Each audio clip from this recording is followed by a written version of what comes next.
I would like to share two stories from being on alone that I think are great takeaways.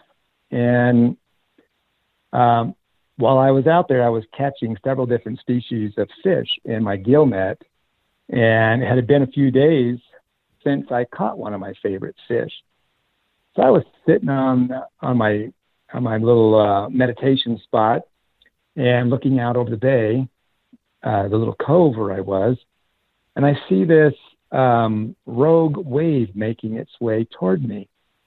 And I had just prayed to God, please, I would love my favorite little fish. It was the ratfish. It's kind of like a shark. And so here comes this rogue wave across the cove, and it curls and crashes on the beach. And when that water receded, it left one of those fish for me, flopping.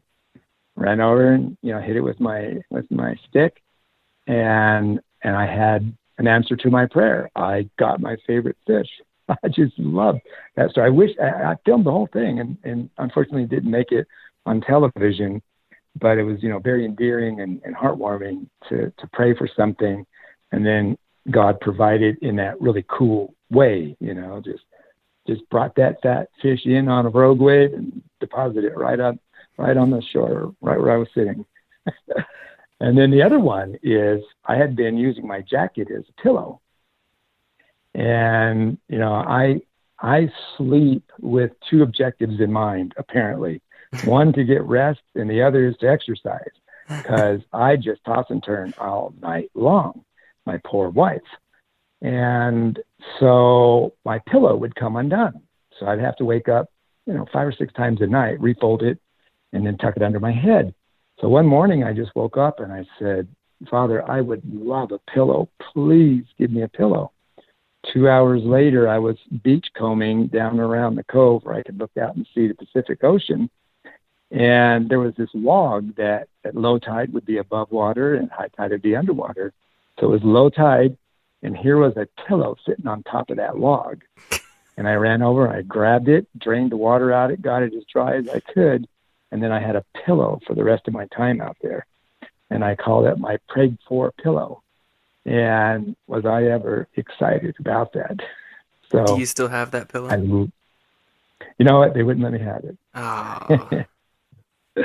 There was some things they did let me have, but most of it, I don't even know why. So I saw where folks did bring home a lot of the stuff that they crafted, but that pillow was one of them I couldn't take. Huh. It came from Japan, by the way, because just before we went out, I think was it 2011 was when the Fukushima event happened with the earthquake and the tsunami and all that, Mm-hmm. and all that stuff went out into the ocean, and we were there in 2015 was the year that we were filming, and that stuff was still drifting up on the island coming from Japan, and so the pillow I had Japanese writing on it. That's fantastic. And Well, unfortunately, that didn't make it on TV either. So one of these days, I'll have to ask the lead editor. It's like, okay, so why this? Don't know if they'll remember enough about it to be able to answer it, but it's like, why'd you leave that out? That was actually pretty cool. So I'm just curious and see what they say.